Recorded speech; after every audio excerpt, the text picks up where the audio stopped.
అందరికీ నమస్కారం. Welcome to it's you TV. ప్రస్తుతం మనతో పాటు ఉన్నవారు శ్రీ విద్య ఉపాసకులు, మైసూర్ అవధూత దత్తపీఠానికి ఆస్థాన పండితులు. వారెవరో కాదు, డాక్టర్ క్రోవి పార్థసారథి గారు. వారి యొక్క ఆధ్యాత్మిక నామం స్వామి పరమానంద గారు. వారితో మాట్లాడి మరిన్ని విషయాలు తెలుసుకునే ప్రయత్నం చేద్దాం. నమస్కారం గురువుగారు. నమస్కారం. గురువుగారు, ఇంతసేపు కూడా మనము మహాత్రిపుర సుందరి గురించి చాలా చక్కగా అమ్మవారి గురించి ఎంతో బాగా తెలుసుకున్నాము. అసలు ఏంటి అమ్మవారి గొప్పతనం, విశిష్టత అని చెప్పి. ఇప్పుడు బాల త్రిపుర సుందరి దేవి ఆరాధన విశిష్టత తెలియజేస్తారా? బాలా త్రిపుర సుందరి. శ్రీ విద్య అంటే హ్మ్. ఇందాక మనం చెప్పుకున్నాం మహాత్రిపుర సుందరి అని చెప్పుకున్నాం. అవునా? హ్మ్. ఇప్పుడు బాలా త్రిపుర సుందరి అంటున్నాం. శ్రీ విద్యలో ఈ త్రిపుర సుందరి అనేటటువంటిదే దేవత. ఆవిడ 3 స్టేజీల్లో ఉంటుంది. ఒకటి బాలా త్రిపుర సుందరి, రెండోది లలితా త్రిపుర సుందరి, మూడోది మహాత్రిపుర సుందరి. ఓకే. హ్మ్. అన్నింటికీ హ్మ్. త్రిపుర సుందరి. హ్మ్. బాలా, లలిత, మహా త్రిపుర సుందరి. ఇప్పుడు ఇక్కడ వచ్చే ఇదేమిటి అంటే, అసలు శ్రీ విద్యలో ఉన్నటువంటివి 3 బీజాక్షరాలు. హ్మ్. అనేకమైన మంత్రాలు ఉన్నాయి కదండి. ఉన్నాయి. వాటన్నింటికీ మూలం బీజాక్షరాలు 3. హ్మ్.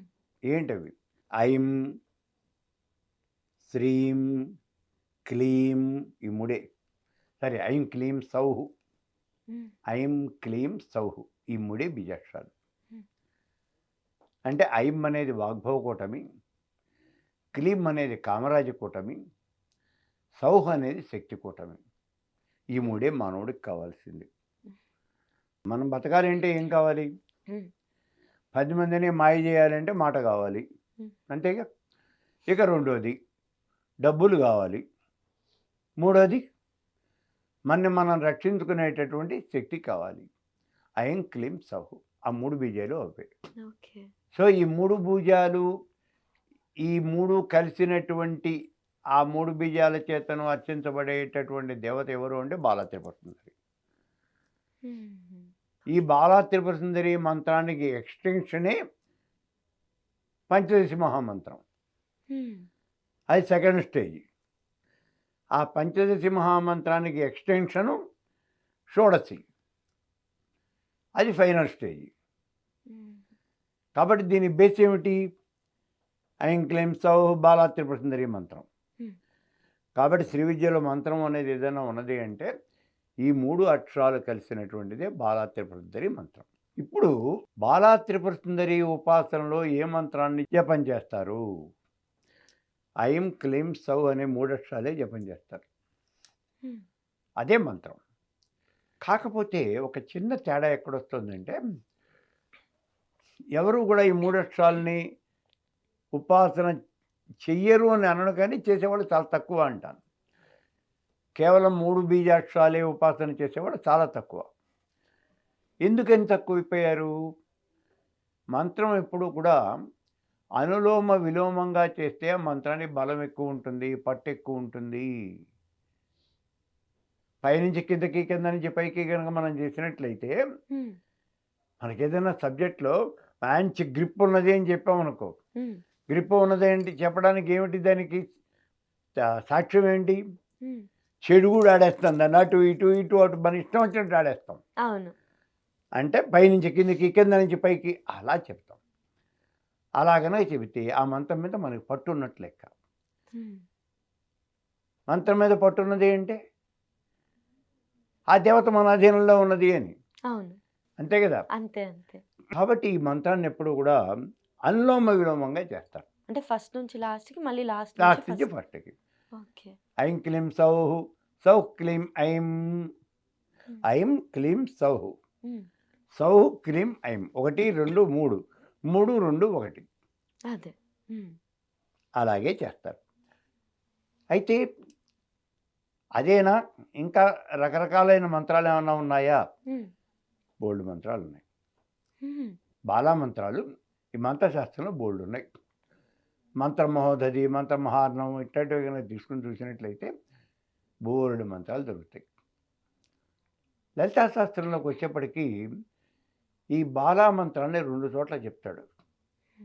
బాలా లీలా వినోదిని అని ఒక చోట చెప్తాడు. హ్మ్.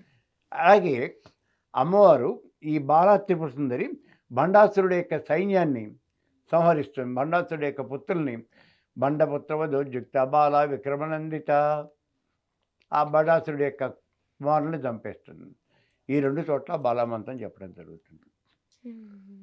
మరి 2 చోట్ల మంత్రం చెప్పేటప్పుడు మేము రాసేప్పుడు మంత్రం రాయాలిగా. అదే మంత్రాన్ని మళ్ళీ ఇక్కడ రాయంగా. హ్మ్. అందుకని ఒక చోట షడక్షరి రాస్తే, ఒక చోట నవాక్షరి బాల రాస్తాం. హ్మ్. 9 అక్షరాలు ఉన్నటువంటి బాలా మంత్రము. ఇందాక 6 అక్షరాలే చెప్పుకున్నాం. అవును. ఇప్పుడు ఇంకో 3 అక్షరాలు కలుపుతాం. ఐం నిం శ్రీం ఐం క్లీం సౌ సౌ క్లీం ఐం 9 అక్షరాలు కలుపుతాం. హ్మ్. ఇలా మరి 9 అక్షరాలతో అయిపోయిందండి ఇంకేం లేదా? అట్లా ఏం కాదు. 18 అక్షరాలు, 20 అక్షరాలు, 25 అక్షరాలు బాలా మాలా మంత్రం ఉంది. హ్మ్. బాలా హృదయం అని ఉంది. ఇవి రకరకాల మంత్రాలు ఉంటాయి. చేసేవాడిని బట్టి రకరకాల మంత్రాలు ఉంటాయి. నేను మీకు బాలా అర్చనా విధానము అని చెప్పేసి నేను పుస్తకం ఇచ్చాను. బాలా త్రిపుర సుందరి అర్చనా విధానము అని. హ్మ్. ఈ అర్చనా విధానము అన్నప్పుడు బాలా త్రిపుర సుందరి అష్టోత్తరం, సహస్రం, ఆ తర్వాత చివరిలో ఆవిడ యొక్క యంత్రార్చన, హ్మ్. బాలా యంత్రం ఉంటుంది. ఆ బాలా యంత్రంలో ఎన్ని ఆవరణలు ఉన్నాయి? 9 ఆవరణలు ఉంటాయి. ఆవరణలో ఉన్నటువంటి దేవతలందరినీ మనం అర్చన చేయాలి.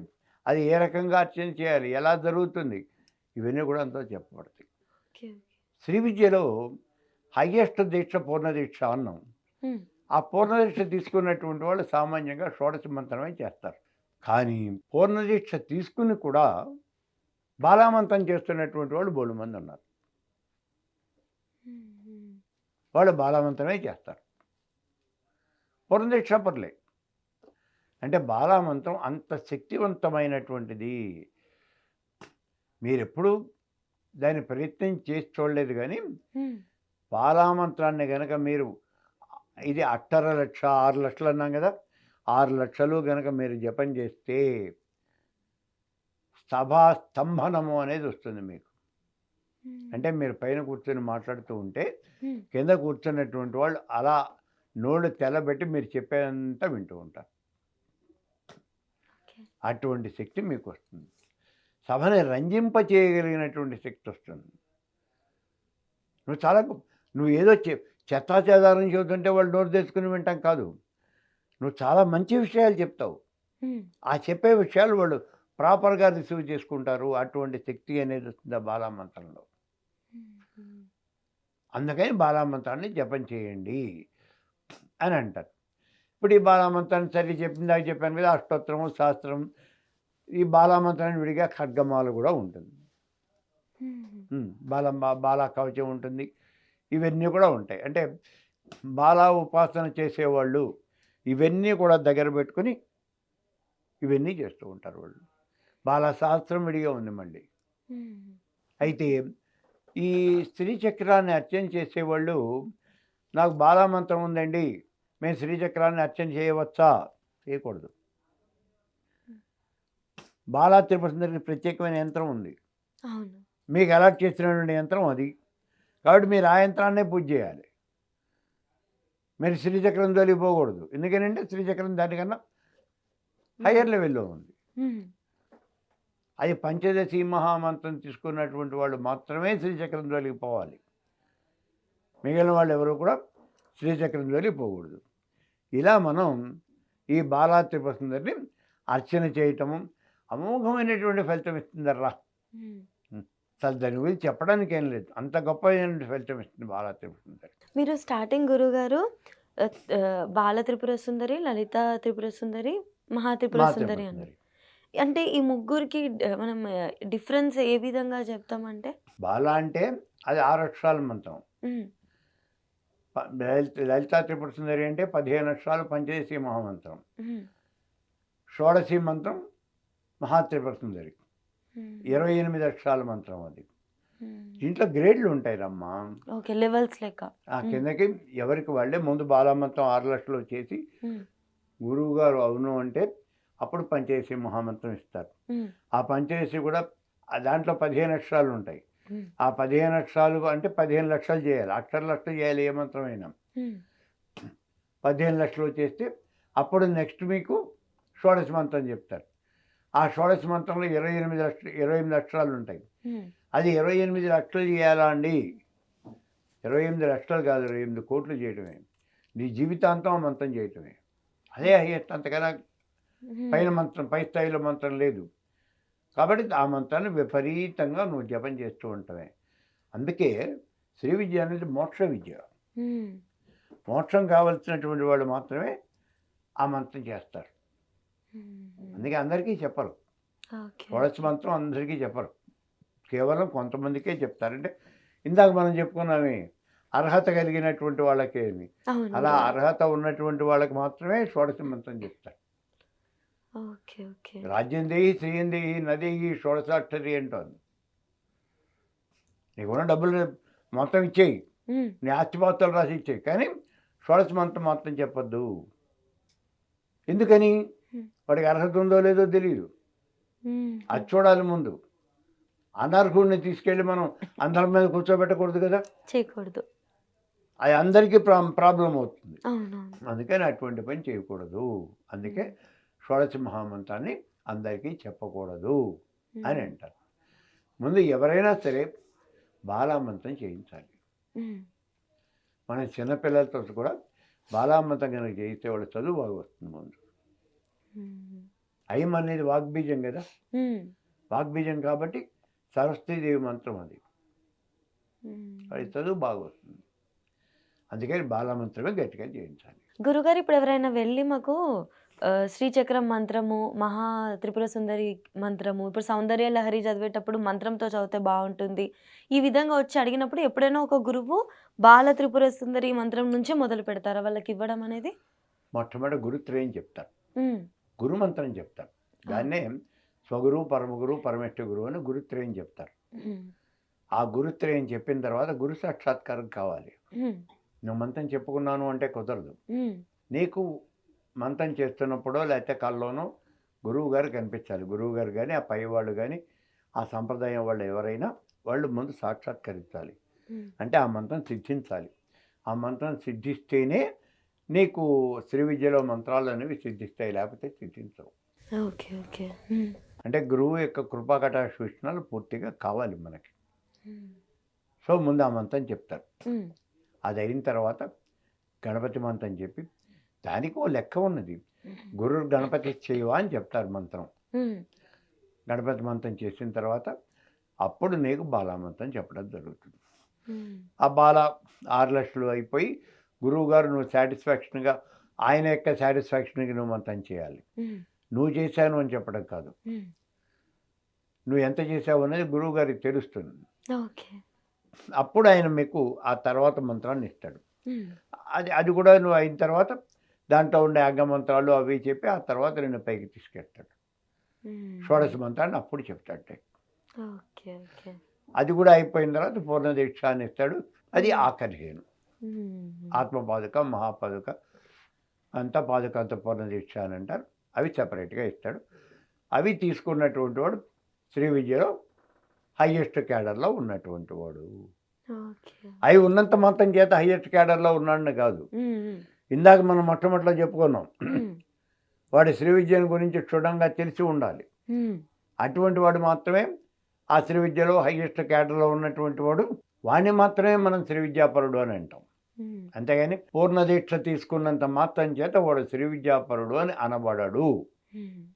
ఈ విషయాన్ని మాత్రం చాలా గట్టిగా మనం గుర్తుపెట్టుకోవాలి. అంటే అది చేసినంత మాత్రాన అవ్వరు అని అంటే, మనం ఏదైనా ప్రశ్న అడిగితే దాని గురించి మనకు పూర్తిగా వివరించగలగాలి, మనల్ని గైడ్ చేయగలగాలి. కదా.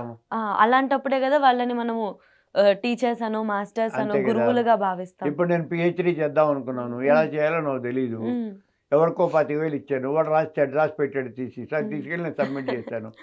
వాళ్ళు యాక్సెప్ట్ చేశారు. నాకు డాక్టరేట్ ఇచ్చారు. ఏమిటి ఉపయోగం? ఉమ్. అంతే కదా. అసలు తీసుకున్న సాటిస్ఫాక్షన్ ఏముంటుంది? ఉమ్. మనకేం ఉపయోగం ఉండదు. రేపొద్దున ఎవడన్నా ఏమన్నా అడిగితే ఉమ్. మన నోరు తెల్లబెట్టాలి. అవును. సో అందుకే నేను చెప్పింది, పిహెచ్డీ ఉన్నంత మాత్రం చేత వాడు కాదు. వాడికి ఒరిజినల్గా సబ్జెక్ట్ అనేది ఉండాలి. అట్లాగే ఇక్కడ కూడా ఆ శ్రీ విద్యను గురించినటువంటి విషయ పరిజ్ఞానం అనేది వాడు పూర్తిగా ఉండాలి. పూర్తిగా ఉండి పూర్ణదీక్ష తీసుకుని ఉండాలి. అప్పుడు మాత్రమే వాడిని శ్రీ విద్యాపరుడు అని అంటారు. ఓకే గురుగారు. ఇందాక మీరు చెప్పినట్లుగా ఎవరైతే పూర్వదీక్ష తీసుకున్న తర్వాత కూడా స్టిల్ బాలత్రిపుర సుందరిది బాలమంత్రాన్ని చదువుతా ఉంటారు. ఎందుకంటే అది చేయొచ్చు. అంత శక్తివంతమైంది అని భావించి. అవును. ఇప్పుడు బాలత్రిపుర సుందరీదేవి ఆరాధన గురించి మాట్లాడుకుంటే ఫలితాలు ఏం కలుగుతాయంటే మీరు ఏం చెప్తారు గురుగారు? ఇందాక విద్యార్థులకి చదువు బాగా ఐం క్లీం వస్తుందన్నారు. సౌహు హ్మ్. అంటే ఐం అంటేనేమో వాగ్బీజం, హ్మ్. చదువు వస్తుంది. హ్మ్. క్లీం అంటే మన్మబీజం, డబ్బులు వస్తాయి. హ్మ్. సౌహు అంటే శక్తి బీజం, హ్మ్. ఆత్మరక్షణ అనేది నిన్ను నువ్వు ప్రొటెక్ట్ చేసుకోగలుగుతావు. ఇంకేం కావాలి నీకు? మనిషికి కావాల్సినవన్నీ వచ్చేసినట్టే. మొత్తం వచ్చేసినాయి ఇక. అవునవును. కాబట్టి ఇంక మనిషికి కావాల్సినటువంటిది ఏం లేదు. అన్ని రకాలైన కోరికలు కూడా తీరతాయి. గురుగారు ఈ ఎపిసోడ్ చూస్తున్న మన యూటీవీ ప్రేక్షకులకి ఏదైనా ఒక చిన్న శ్లోకం చెప్పగలుగుతారా బాలత్రిపుర సుందరి? బాలాత్రిపుర సుందరి ప్రార్థనా శ్లోకమే ఉంది కదా. హ్మ్. అరుణ కిరణజాలైరంచిత శవకాశాః విద్యుత్ జపటీకా పుస్తకా భీతహస్త ఇతరవర కరాఢ్యా పుల్ల కలహార సంస్థ నివసతి హృది బాల నిత్య కళ్యాణశీల అని అమ్మవారిని ప్రార్థన చేస్తూ మనం మొట్టమొదటిలోనే ఈ బాలాత్రిపుర సుందరి మంత్రాన్ని చెప్పుకోవటం జరుగుతుంది. గురువుగారు పిలవగానే మా స్టూడియోకి వచ్చి మా సందేహాలన్నిటినీ కూడా నివృత్తి చేసినందుకు మనస్ఫూర్తి ధన్యవాదాలు.